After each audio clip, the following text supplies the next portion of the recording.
Okay, welcome to my PSC panchayat channel. जैसा कि आप सभी जानते हैं कि हम यूट्यूब के प्लेटफॉर्म के माध्यम से हम आप सभी को यहाँ पे मॉडर्न हिस्ट्री के इंपॉर्टेंट इन्फॉर्मेशंस प्रोवाइड कर रहे हैं। सो जैसे कि आप सभी जानते हैं, इन द प्रीवियस क्लासेस में हमने डिस्कशंस किए थे सक्सेशंस के बारे में, हमने मुगल्स के बारे में डिस्कशंस किया। मुगल्स के साथ साथ हमने यहाँ पे ब्रिटिशर्स के बारे में डिस्कशंस किया, अदर यूरोपियंस के बारे में डिस्कशंस किया, पोर्तुगीज़ के बारे में डिस्कशंस किया, डचेस, डैनिश, इनके बारे में हमने डिस्कशंस किया।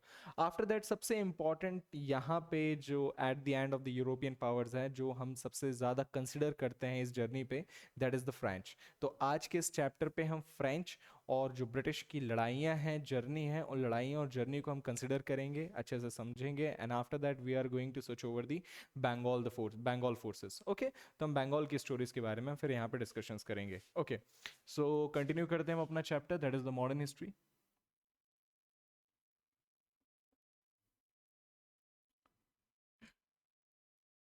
मॉडर्न हिस्ट्री, और आज हम यहाँ पे क्या पढ़ेंगे? The Carnatic Wars. Carnatic Wars.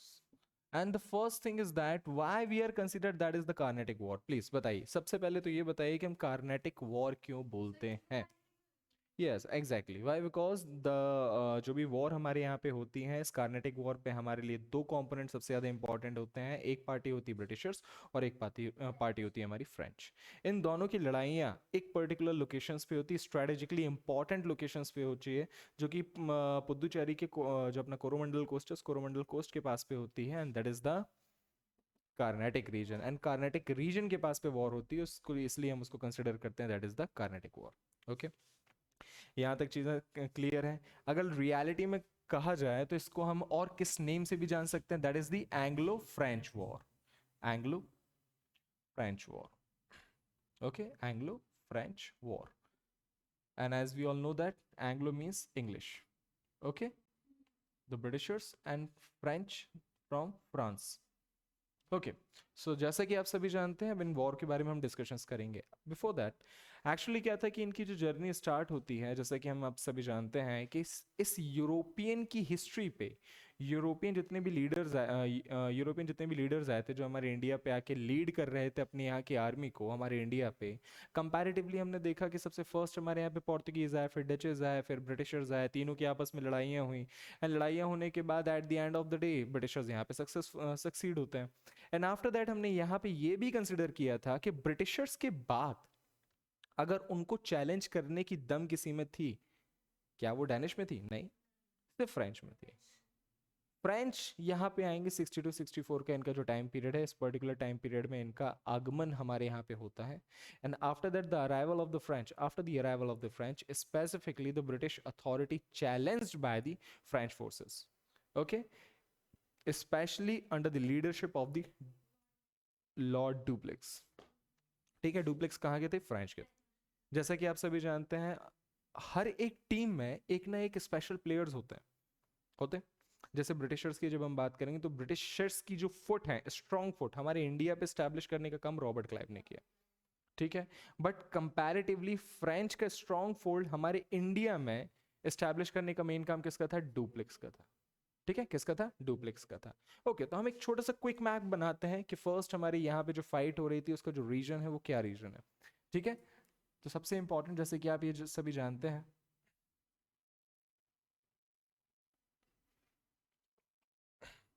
ये जो पर्टिकुलर रीजन था, इस पर्टिकुलर रीजन पे यहाँ से आंध्र प्रदेश वाले रीजन से होते हुए, ये हैदराबाद की बॉर्डर से होते हुए, ये तमिलनाडु केरला तक इसका इम्पैक्ट होता था। ठीक है, तो ये जो रीजन कहलाता था, स्पेशली ये जो कहलाता था, ये कौन सा रीजन कहलाता था? कार्नेटिक रीजन। ठीक है, कार्नेटिक। एंड ये जो अपर पोर्शन है, इसको बोलते थे नदन सरकार। क्या बोलते थे? नदन सरकार। ठीक है, अब यहाँ पे आप चीज़ों को समझिएगा। इस पर्टिकुलर लोकेशंस पे अभी ब्रिटिशर्स रहेंगे। पोर्तुगीज सबसे पहले थे, पोर्तुगीज के बाद यहाँ पे डचेस ने भी थोड़ा बहुत फैक्ट्रीज वगैरह स्टैब्लिश की, बट समहाउ उनका जो प्रेजेंस ईस्टर्न साइड था वो बिल्कुल नेग्लिजिबल हुआ। आफ्टर दैट ब्रिटिशर्स का इम्पैक्ट यहाँ पे काफ़ी ज़्यादा देखने को मिला। इसके बाद इस अथॉरिटी को चैलेंज करने के लिए चांदेर नगर, जो हमारा चांदेर नगर है, तो वो उड़ीसा के पास वाला बेल्ट है, तो इस पर्टिकुलर जगह पे इस फैक्ट्री स्टैब्लिश करते हैं कौन? ब्रिटिशर्स। ठीक है। और ब्रिटिशर्स के टाइम पीरियड पे उस पर्टिकुलर लोकेशन के आसपास फ्रेंच का भी दबदबा हुआ करता था। ठीक है। अब यहाँ पे समझिएगा, चांदेर नगर स्पेशली फ्रेंच वहाँ पे सेटलमेंट काफ़ी ज़्यादा करते हैं, पुदुचेरी के पास उनका सेटलमेंट्स काफ़ी ज़्यादा होते हैं। जो मद्रास वाले पूरा बेल्ट होता है इस मद्रास रीजन पे, कोरोमंडल कोस्ट पे, यहाँ पे उनका प्रेजेंस बहुत ज़्यादा रहता है। किसका? फ्रेंच का। ठीक है। अब यहाँ पे सबसे इंपॉर्टेंट पॉइंट आप समझिएगा, जो फर्स्ट वॉर स्टैब्लिश होती है, फर्स्ट वॉर किस लिए होती है? Due to the war of succession in Austria. ठीक है। अब यहाँ पे चीज़ों को समझिए, ये है क्या? First war, first Anglo French war. क्या है? First Anglo French war. First Anglo French war, इसका जो टाइम पीरियड स्टार्ट होता है, देखिए इस टाइम पीरियड को हम दो पार्ट्स में ब्रेक करेंगे।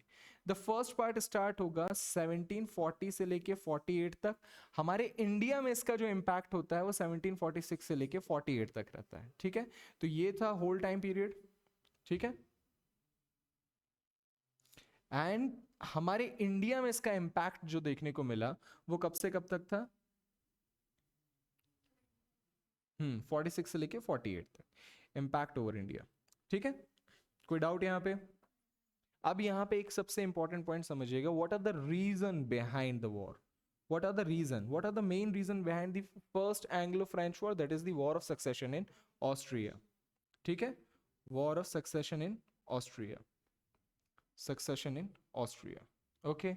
एंड आफ्टर दैट हम यहाँ पे क्या कंसिडर करते हैं कि जो ऑस्ट्रिया था वो एक काफ़ी इंपॉर्टेंट स्ट्रेटेजिक लोकेशन था।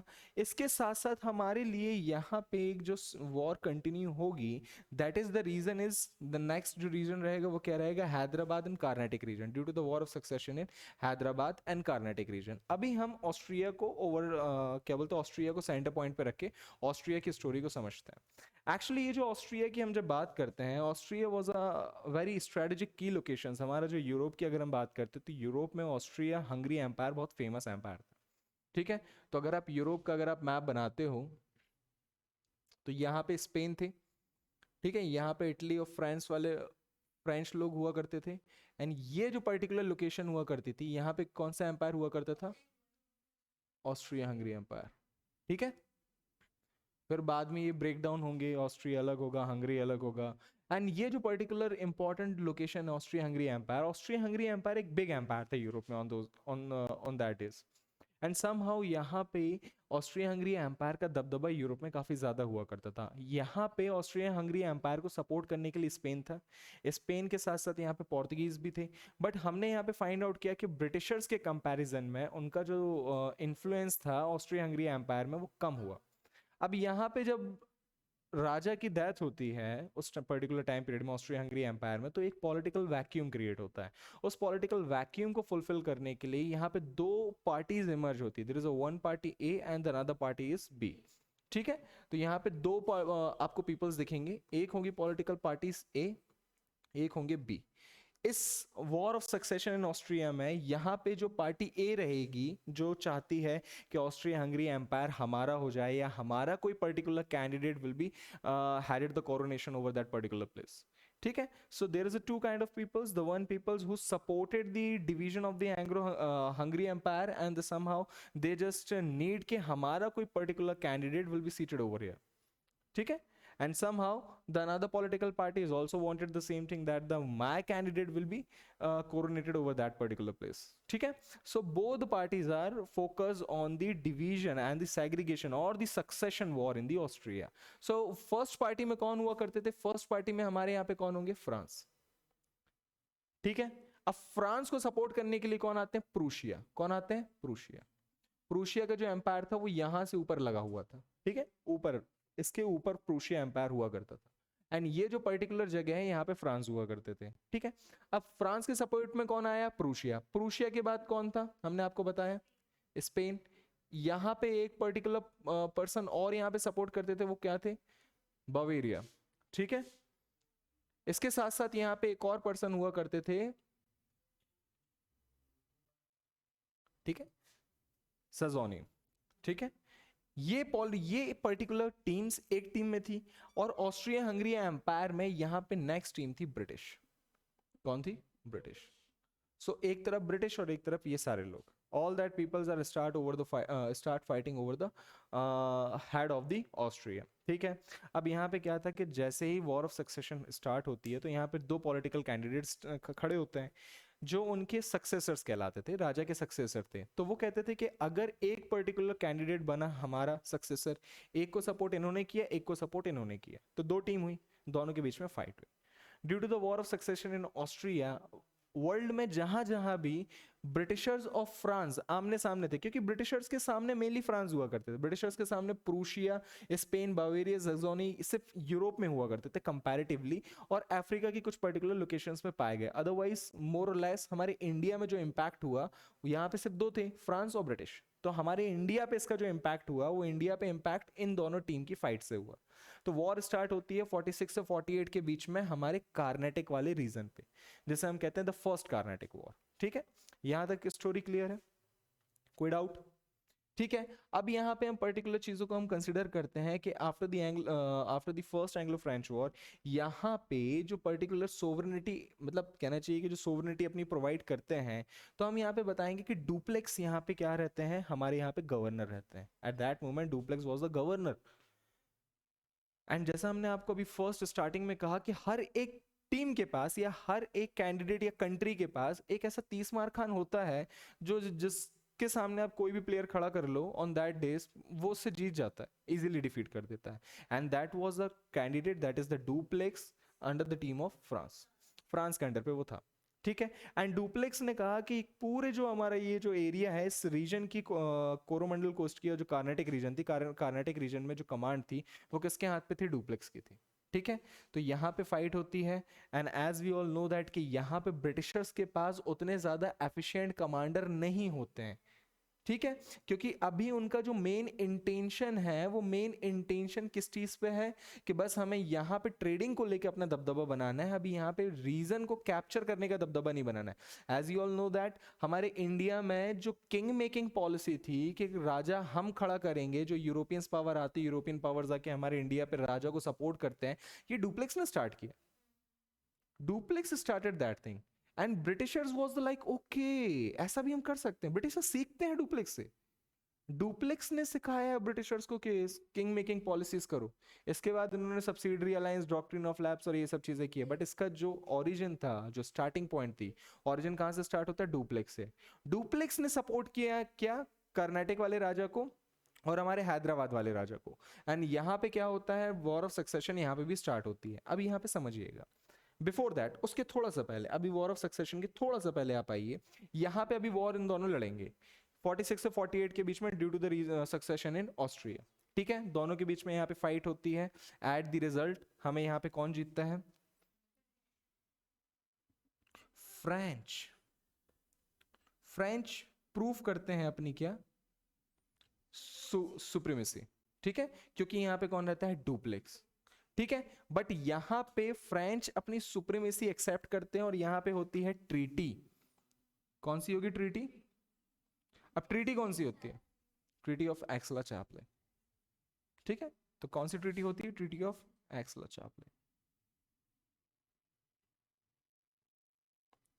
Treaty of Aix-la-Chapelle. Okay, यहां तक कोई डाउट है? ओके, तो फर्स्ट आप यहां पे इसको लिख लीजिए।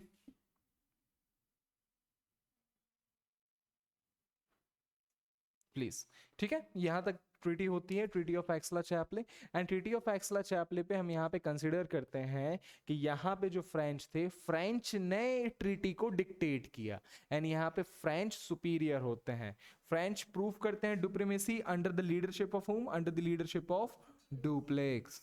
ठीक है, गवर्नर मद्रास के उस टाइम पे गवर्नर हुआ करते थे ऑन दैट डेज। ओके, तो इसके बारे में आप थोड़ा सा लिख लीजिए please.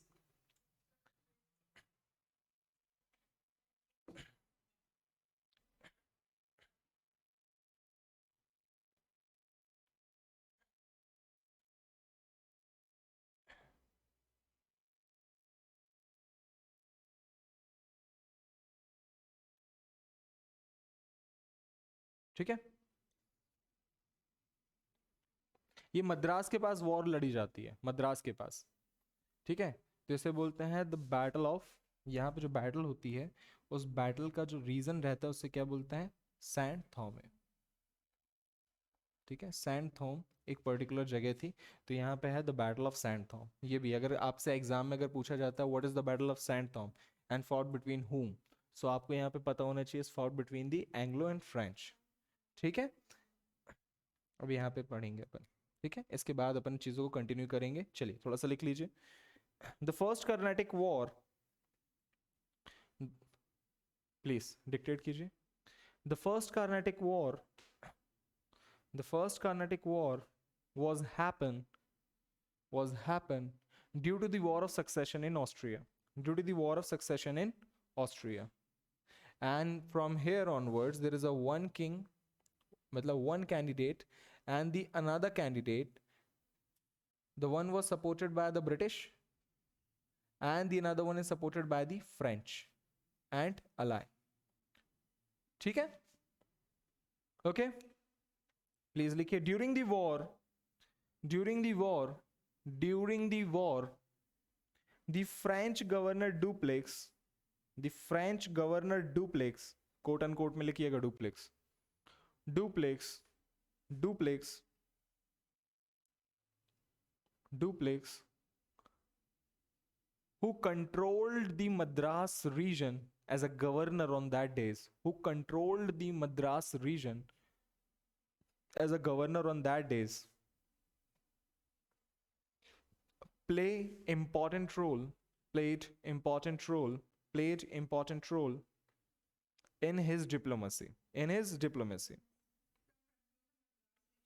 Control the Madras region as a governor, as a governor, and played an important role, and played an important role through his diplomacy. Okay. Actually ये जो सेंट थॉम है ये मद्रास के पास एक चर्च था। ठीक है, उस चर्च के पीछे इन लोग लड़ाई कर रहे थे। तो सेंट थॉम वो एरिया के जगह है जहां पर इन्होंने लड़ाई की, इसलिए बैटल ऑफ सेंट थॉम बोलते हैं। ठीक है, ऐसा कुछ ऐसा इसमें यूनिक नहीं है सेंट थॉम के। वहां पे सेंट थॉम एक बहुत फेमस पादरी हुआ करते थे, फादर हुआ करते थे, बहुत ही मतलब ऑन दैट डेज, मतलब सेंट थॉम की आज भी चर्च वहाँ पे है एंड वो काफ़ी प्रसिद्ध चर्च है, आप वहाँ पे विजिट कर सकते हैं। जैसे कि आपने देखा होगा कि इंडिया पे जो क्रिश्चियनिटी है, क्रिश्चियनिटी का आगमन इस्लाम के पहले हुआ। आज से 2000 साल पहले, approximate 2000 years ago, there was a famous gospels. उनके जो गॉस्पल्स, उनके जो फॉलोअर्स थे, कंसिडर किया जाए आसान भाषा पर, उनके जो फॉलोअर्स हुआ करते थे, उन फॉलोअर्स में से उन मतलब पहले क्या थे, सेंट थॉमस एक चर्च है गोवा के पास, आज भी उनकी चर्च है, गोवा के पास सेंट थॉमस की चर्च है। वो सेंट थॉमस की जो चर्च है, वो सेंट थॉमस जो थे वो जीसस क्राइस्ट के फ्रेंड हुआ करते थे, वो जीसस क्राइस्ट की टीम में थे, जो हर जगह ह्यूमैनिटीज़, हर जगह काइंडनेस, हर जगह प्रॉस्पेरिटी, अच्छाइयाँ, ह्यूमैनिटीज़, इन सब चीज़ों के बारे में बात किया करते थे, प्रचार प्रसार।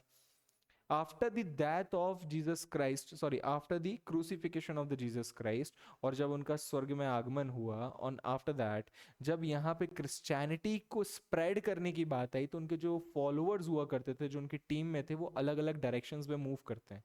उनमें से सेंट थॉमस हमारे इंडिया की तरफ मूव करते हैं, तो वो हमारे इंडिया की तरफ आते हैं, और इंडिया में गोवा के पास पे उनकी फाइट होती है हमारे यहाँ के ऑर्थोडॉक्स पीपल्स के साथ, जो उस टाइम पे रिजिड रूल्स एंड रेगुलेशंस को लेके चल रहे थे। एक्चुअली हम उसे ऑर्थोडॉक्स इसलिए कहते हैं, ऑर्थोडॉक्स सुनने में थोड़ा हमको क्या लगता है कि मतलब नेगेटिव वर्डिंग है, बट एक्चुअली ये नेगेटिव नहीं है। ऑर्थोडॉक्स को समझो, ऑर्थोडॉक्स का मतलब होता है रूढ़ीवादी अप्रोच, या जो जैसी चली आ रही है प्रथाएं उनको एज इट इज़ फॉलो करना विदाउट इवन एनी चेंजेस। तो ऑर्थोडॉक्स कोई नेगेटिव नहीं होता। हमारे यहाँ के पीपल्स के साथ, लोकल पीपल्स के साथ उनका इंट्रैक्शन हुआ, लोकल पीपल्स और उनके बीच में लड़ाई झगड़े हुए, एंड सेंट थॉमस यहाँ पे स्वर्ग हो गए। ठीक है, तो गोवा के पास उनकी बहुत प्रसिद्ध चर्च है सेंट थॉमस की, आप कभी भी वहां विजिट कर सकते हैं। ठीक है, सेंट थॉमस। इसमें प्लीज आगे आप कंटिन्यू करिए। The French emerge as superior, the French emerge superior than English, superior than English in 1748, in 1748 and 1748, and concluded the war concluded the treaty, or end up with the treaty of Aix-la-Chapelle. The war end up with the treaty of Aix-la-Chapelle. ठीक है, the treaty of एक्सला चैपला।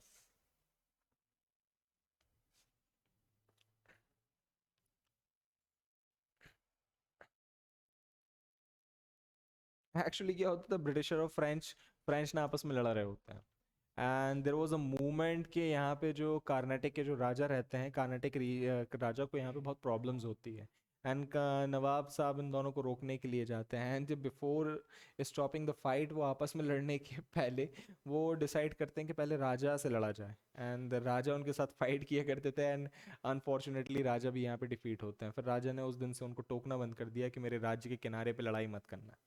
ठीक है, तो पहले वो रोकने के इरादे से आए थे कि राजा साहब निकले थे, अरे ये दोनों लोग बाहर के आए हैं, all the two parties are the aligned forces and somehow they just start fighting over my place, कैसे, how it can be possible, चलो देखते हैं, इन दोनों को भगाएंगे। एंड जब वो वहाँ पे आते हैं बुरी तरह से पिटते हैं, एंड फिर वो वापस जाते हैं, and they just like okay बाबा लड़ाई नहीं करने का इनसे। ठीक है। इसके बाद हमारी यहाँ पे सेकेंड वॉर स्टार्ट होती है। द सेकेंड वॉर स्टार्ट होगी हमारी कौन सी, सेकेंड एंग्लो फ्रेंच वॉर।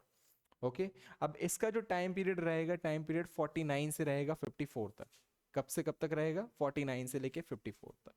ठीक है, यहाँ तक चीजें समझ में आई।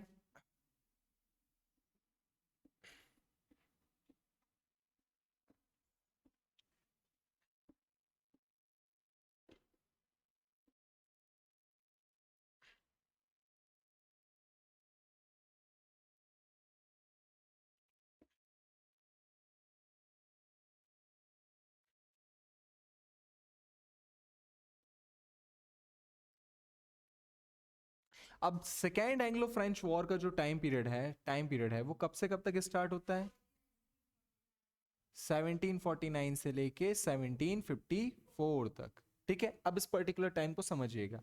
जो फर्स्ट टाइम स्टार्ट होता है वो 1749 से लेके 1751 या 52 तक आप अप्रोक्सीमेट कह सकते हैं, एंड जो सेकेंड पीरियड स्टार्ट होगा वो 52 से लेके 54 तक स्टार्ट होगा।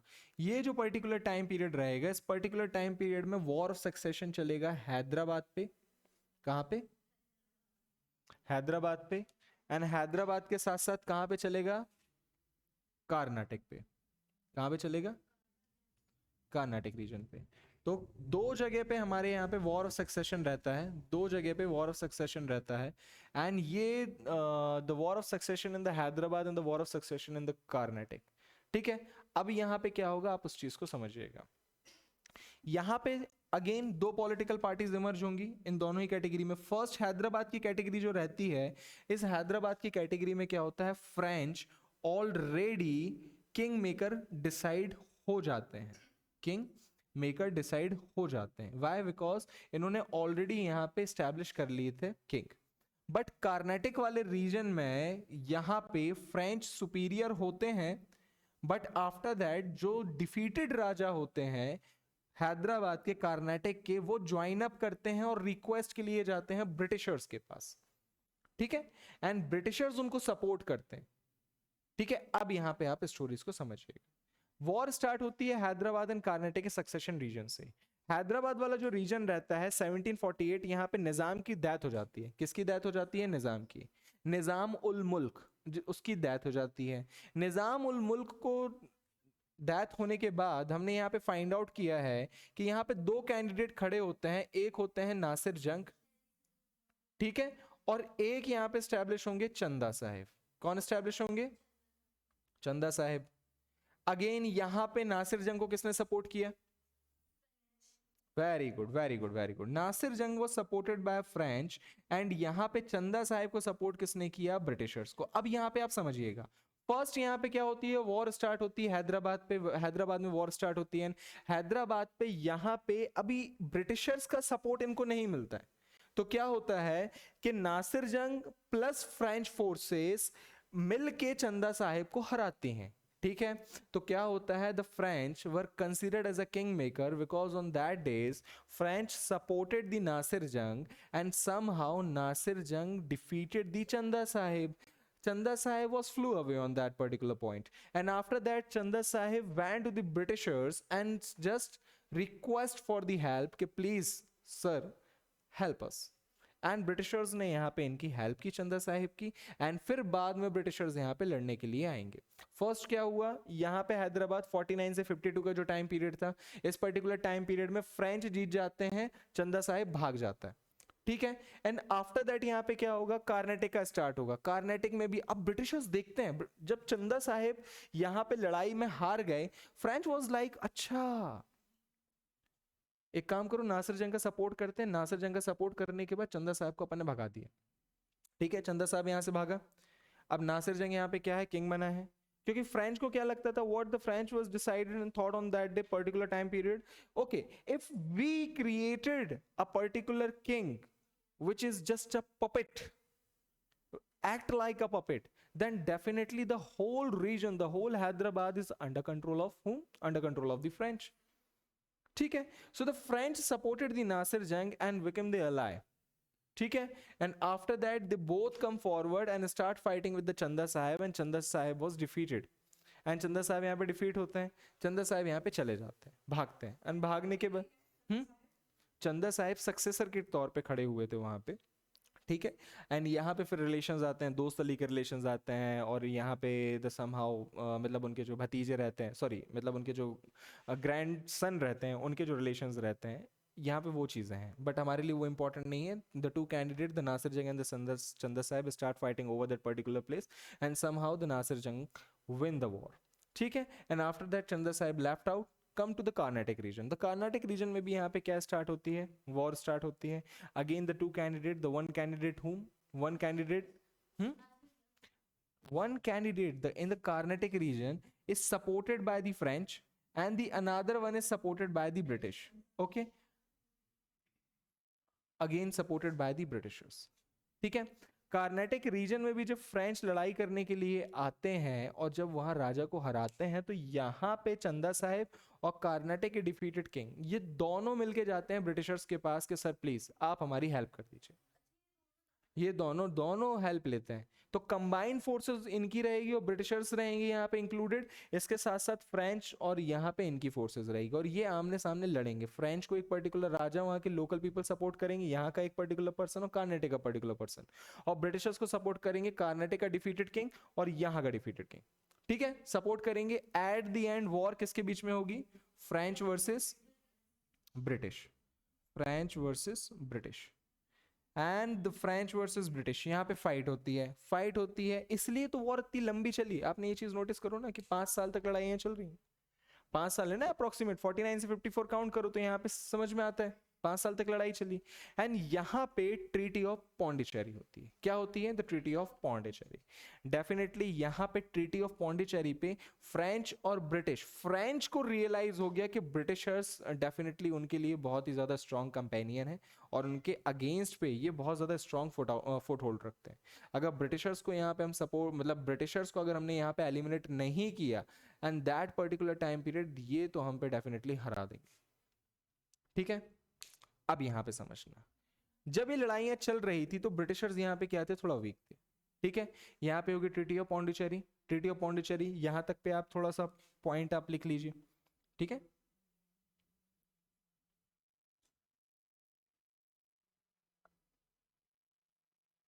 ट्रीटी ऑफ पौंडीचेरी या ट्रीटी ऑफ पुदुचेरी, ठीक है। चलिए अब आप यहाँ पे थोड़ा सा पॉइंट लिख लीजिए। एक्चुअली जो ट्रीटी ऑफ मद्रास रहती है, ट्रीटी ऑफ मद्रास इस पर्टिकुलर टाइम पीरियड में अभी मतलब हो चुकी है, ये कंक्लूडेड ट्रीटी है, ठीक है। अब यहाँ पे आप समझिएगा, the second Anglo French war, the second Anglo-French war started on the issue of war of succession, started on the issue of war of succession, started on the issue of war of succession,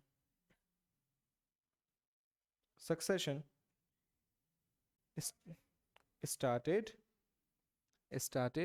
on the issue of war of succession, war of succession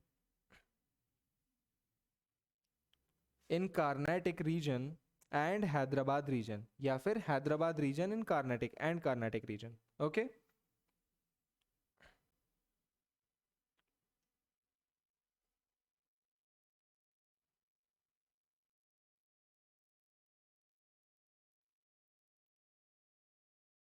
लिख लिया यहां तक? ठीक है, okay, कोई doubt यहां तक? अब यहां पे इसके बाद लिखिए the combined forces, the combined forces, the combined forces of Muzaffar जंग एंड चंदा साहिब, मुजफ्फर जंग एंड चंदा Sahib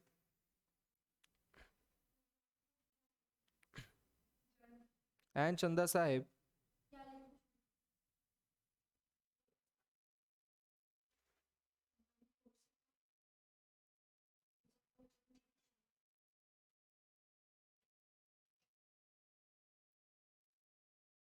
okay, Muzaffar Jung and the Chanda Sahib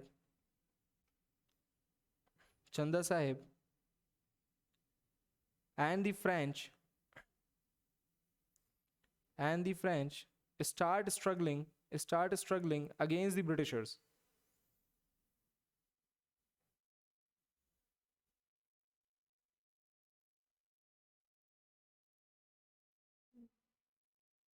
okay okay? एक जगह कौन रहता है? नासिर जंग, और एक जगह कौन रहता है? मुजफ्फर जंग। हाँ ठीक है, मुजफ्फर जंग को फ्रेंच सपोर्ट करती है और यहाँ नासिर जंग अलग रहते हैं। ठीक है, इसके बाद आप यहाँ पे कंबाइन लिखिए eight the and, the treaty of Pondicherry, the treaty of Pondicherry, the treaty of Pondicherry were happened and concluded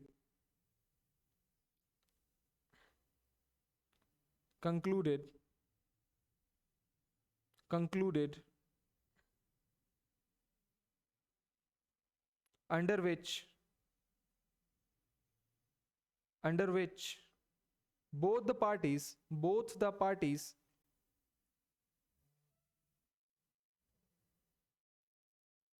was left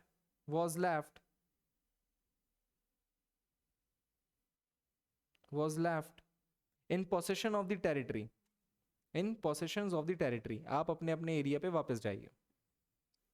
ठीक है,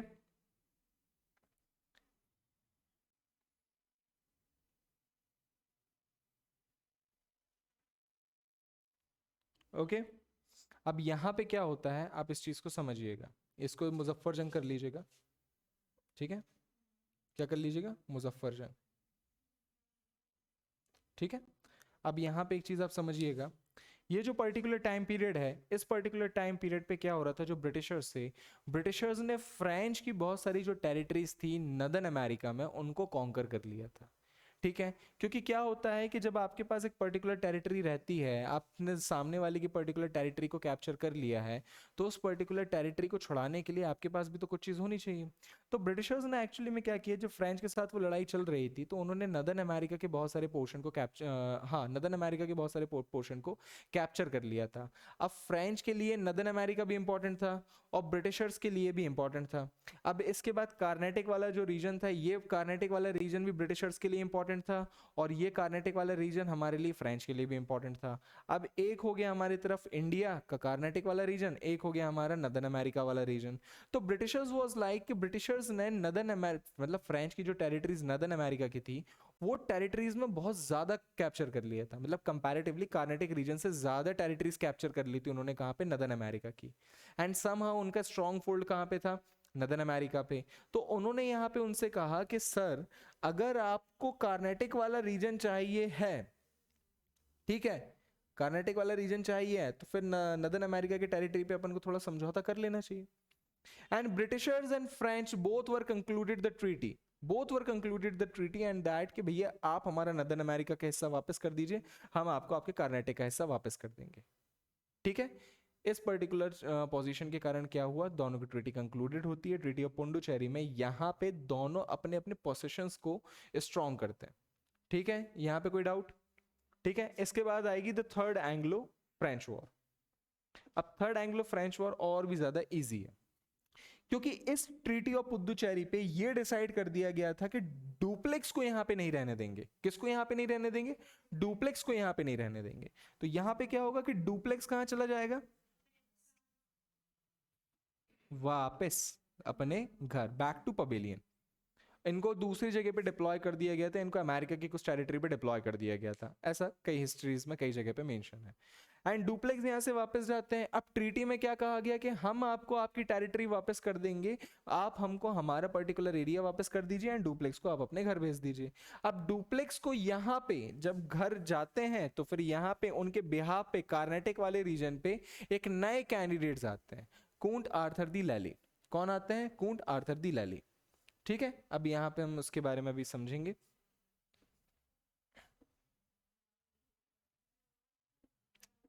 कूंट दी लैली भी बोल सकते हो,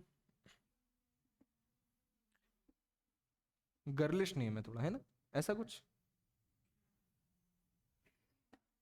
अब यहाँ पे थोड़ा अपन यहाँ पे गौर करेंगे। अब यहाँ पे स्टार्ट होगी कौन सी? Third Anglo French war. Third Anglo French war का जो टाइम पीरियड स्टार्ट होता है, थर्ड एंग्लो फ्रेंच वॉर का टाइम पीरियड कब से कब तक रहेगा? 1756 से लेके 1763 तक।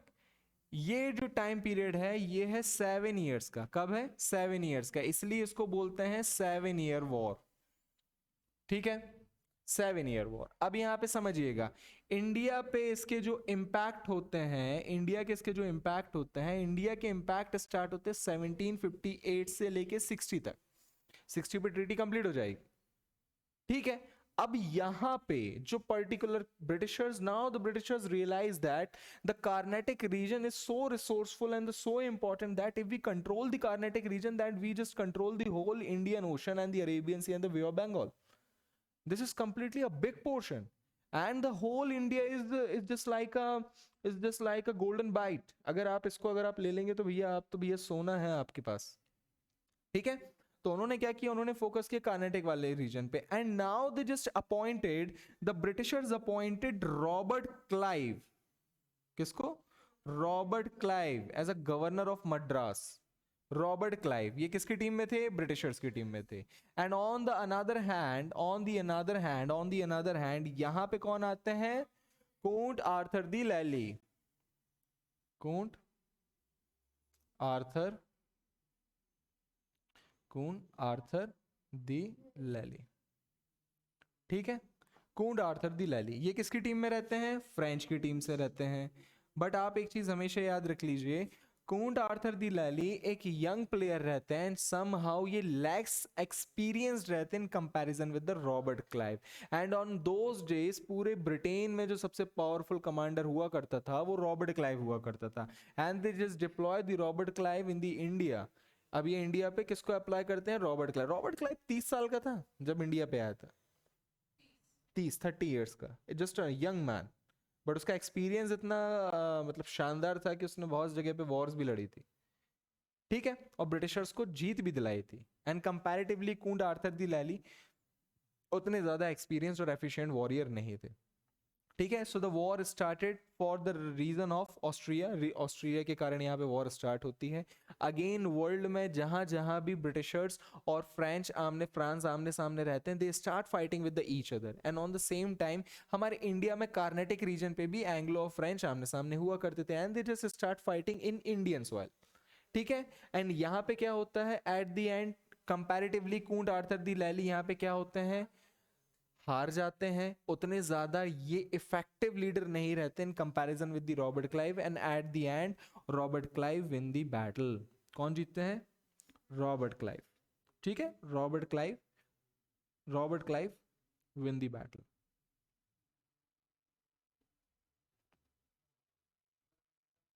ठीक है, विदाउट। एंड यहां पे सबसे इंपॉर्टेंट चीज क्या होती है? Robert Clive concluded the treaty. ठीक है, इस वॉर का जो एंड अप होता है, अब उस एंड अप को आप समझिएगा। क्यों मैं इस चीज को इतना एम्फेसाइज कर रहा हूं कि वॉर हमारे इंडिया में 58 से इंपैक्ट में क्यों है? पॉइंट को समझिए। 56 से जब वॉर स्टार्ट होगी तो 58 में क्यों लड़ रहे हो? क्योंकि 1757 में तो प्लासी में थे, प्लासी में वॉर हो रही थी। तो 57 में प्लासी में वॉर होगी तो आप तुम यहां पे रहोगे ही नहीं। मतलब ब्रिटिशर्स ने, सिंपल सी बात है, 56 से जब वॉर स्टार्ट हो गई हमारे इंडिया में या कार्नेटिक रीजन पे, 58 से वॉर स्टार्ट क्यों हुई? What was the reason on that particular time? क्योंकि तुम थे ही नहीं तो कहां से लड़ लोगे? तो 1757 पे वो बैटल ऑफ प्लासी में थे। Plassey Bengal war, Anglo Bengal war. ठीक है, तो रॉबर्ट क्लाइव कहाँ पे रहेंगे on that particular time period? Bengal में रहेंगे। तो बंगाल में आएंगे गवर्नर बन के, और फिर उसके बाद मद्रास में जाएंगे गवर्नर बन के, और इन दोनों पर्टिकुलर टाइम पीरियड में वो स्विच होते हैं। ठीक है, तो क्या होता है कि उनका जो दबदबा रहता है वो बंगाल में पहले जीत जाते हैं प्लासी, और प्लासी जीतने के बाद फिर वो नेक्स्ट ईयर 1758 पे यहाँ पे फ्रेंच के साथ फाइट करते कार्नेटिक रीजन पे। तो समझ में आया कि 58 में ही इंपैक्ट क्यों समझ में आया कार्नेटिक रीजन का, क्योंकि फ्रेंच यहाँ पे लड़ ही नहीं रहे थे, क्योंकि ब्रिटिशर्स थे ही नहीं, तो किससे लड़ लोगे? सिंपल, कोई डाउट? अब यहाँ पे क्या हुआ, Robert Clive in the battle, and after that यहाँ पे क्या होता है, 1760 पे ही 1760 पे ही बैटल एंड अप हो जाती है। क्या हो जाती है? बैटल एंड अप हो जाती है।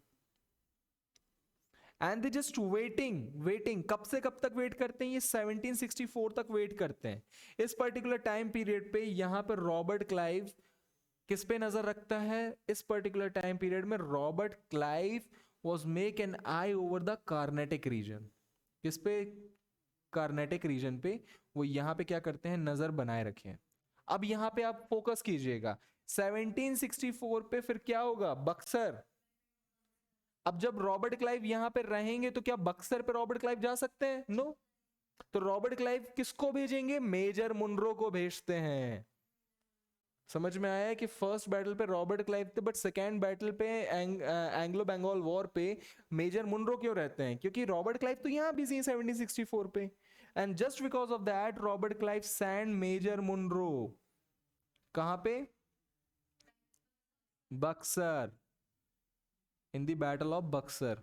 ओके, बक्सर पे जाते हैं ये, and somehow they just start fighting over the Bengal region. Okay, तो कनेक्टिविटी समझ में आ रही है कैसे कनेक्टिविटी है? क्योंकि यहाँ पे कोई था नहीं, फिर रॉबर्ट क्लाइव आते हैं, रॉबर्ट क्लाइव बहुत ज़्यादा बिजी रहते हैं, फिर यहाँ पे वो समझते हैं क्या, यहाँ पे जो रॉबर्ट क्लाइव सबसे पहले आते तो मद्रास में ही रहते हैं, बट मद्रास में वो बैठे रहते हैं, but on particular days the king of the Bengal वहां पे सिराजुद्दौला उसने अटैक कर दिया होता ब्रिटिशर्स के ऊपर, एंड ब्रिटिशर्स क्या बोलते, फोर्ट विलियम पे, एंड फोर्ट विलियम पे अटैक करने के बाद जो सिराजुद्दौला रहता है वो उसको कैप्चर करता है, वहां के लोगों को मारता है, और ब्लैक होल ट्रेजेडी होती है। एंड ब्लैक होल ट्रेजेडी से बदला लेने के लिए रॉबर्ट क्लाइव बोलते रुको हम आ रहे हैं, तो रॉबर्ट क्लाइव फिर यहां से मूव करके बंगाल की तरफ जाते हैं, एंड दैट पर्टिकुलर मूवमेंट यहाँ पे कोई रहता नहीं है, तो लड़ाई होती नहीं है। फिर एक साल का वैक्यूम आता है, फिर एक साल वैक्यूम के बाद 1758 से फिर कार्नेटिक पे लड़ाई होती है। Got it? यहां तक कोई डाउट? तो अब यहां पे थोड़ा सा पॉइंट लिख लो।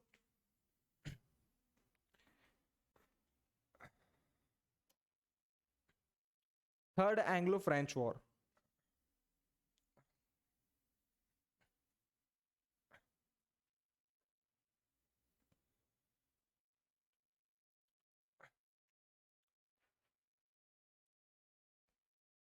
in Europe, in Europe, in Europe, the 7 year war, the 7 year war had started. The 7 year war had started in 1756. 7 year war had started in 1756.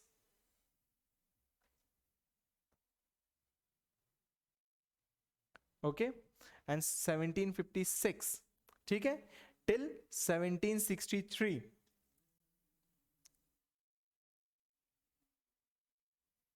Okay, in India, in India, in India, the English and French, the English and French fought between, fought between, English and French fought between 1758 to 1760.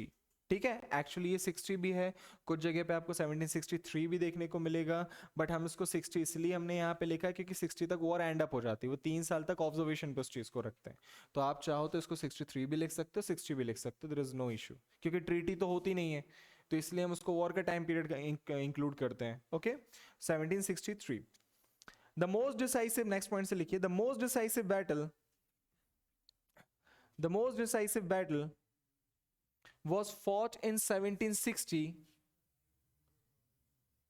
कहां पे? Vandy Wash. So there was a battle of Vandy Wash. ठीक है,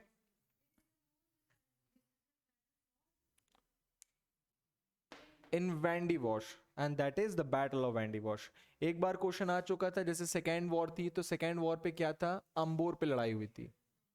तो एक बार question ये पूछ चुका है कि the battle of Ambur, the battle of Wandiwash, इसको क्रोनोलॉजिकल ऑर्डर पे आपको अरेंज करना है। तो एक बार क्वेश्चन ये आ चुका है, ठीक है। तो वॉर हमारे लिए क्यों इंपॉर्टेंट है, क्योंकि इस पर्टिकुलर टाइम पीरियड पे या ट्रीटी से आप क्या अरेंज कर सकते हैं। जैसे ट्रीटी ऑफ पुदुचेरी पहले हुई, ट्रीटी ऑफ मद्रास पहले हुई, या फिर ट्रीटी ऑफ पेरिस पहले हुई, क्योंकि 1763 पे अभी क्या होगा, इन 1764 देयर वाज अ ट्रीटी, 1763 पे क्या होगी, ट्रीटी होगी, the treaty of Paris, the treaty of Paris. And treaty of Paris के बाद से यहां पे ब्रिटिशर्स की सोवरेनिटी एस्टैब्लिश हो जाती है, क्योंकि ब्रिटिशर्स इस पर्टिकुलर एरिया को जीत जाते हैं, ठीक है। चलिए इसमें और लिखिए, the most decisive battle was fought in 1760 at Wandiwash, a place in Tamil Nadu, the place in Tamil Nadu, a place in Tamil Nadu. The French defeated by English, the French defeated by English, the French defeated by English। Next line पे लिखिए, in 1763 the Treaty of Paris was signed between the two। In 1763 the Treaty of Paris was signed between the two, whom the two, that is the French and the English, ठीक है। In 1763 there was a treaty signed between the two, that is the British and the French, and in which लिखिए point A, and in which, अब उस treaty में क्या क्या हुआ उसके बारे में लिख लीजिए। Number 1, the Madras went to the English, जो पूरा मद्रास रीजन था, इस मद्रास रीजन पे अब किसका कब्जा रहेगा, इंग्लिश का कब्जा रहेगा। तो Madras went to the English, and a छोटू सा Puducherry, the Puducherry went to the French, ठीक है। पुदुचेरी कहाँ कहाँ है, यहां भी है ना, यहां भी है, यहां भी है, यहां भी है पुदुचेरी, कभी गौर से देखना। हाँ, नहीं पता, नहीं नहीं तुमने देखा, अरे आइलैंड नेशन है, यहाँ पे भी है, यहाँ पे भी है, यहाँ पे भी है। पुदुचेरी की टेरिटरी यहाँ पे ही है, यमन एंड करकाल, ठीक है। और पुदुचेरी यमन करकाल, क्या है यार तुम लोग भी, चलो ठीक है, छड़ाओ। Madras went to the English, the Puducherry went to the French, and the French agreed, the French agreed that they will not doing any kind of fortification, that they will not doing any kind of fortification, okay। क्योंकि भैया fortification में fort बनाने के बाद क्या होता था, असला बारूद तो वहीं पे रखते थे, जब लड़ाई होती थी तो वहीं से गन निकाल के जाओगे। अब फ्रेंच को बोल दिया कि घर बनाना नहीं है, तो गन जेब में लेके थोड़ी ना घूमेंगे, तो फोर्टिफिकेशन नहीं होगा तो असला बारूद वो लेके नहीं आएंगे, और लेके भी आएंगे तो कंपैरेटिवली सिर्फ अपनी सेफ्टी के लिए लेके आएंगे, ज्यादा ला नहीं सकते हैं कि दूसरों को जीत सकें, कॉन्कर कर सकें, ओके, ठीक है। एट द एंड लिखिए, this victory establish supremacy of English over the other European powers. This victory will establish supremacy of Britishers among the other European powers. Okay. Now my concern here is that why the English succeeded? Why the English succeeded? In overall, why the English succeeded? The Robert Clive, Count de Lally, Arthur Count de Lally. Okay, so the point one is the person who is appointed in the place of Duplex, that is the Arthur Count de Lally, is somehow is not as much as efficient in comparison with the Robert Clive, as the Robert Clive. ठीक है, and the French is weakening in the front of British. Got it? What is the next point? The naval supremacy. The Britishers have the very great naval supremacy.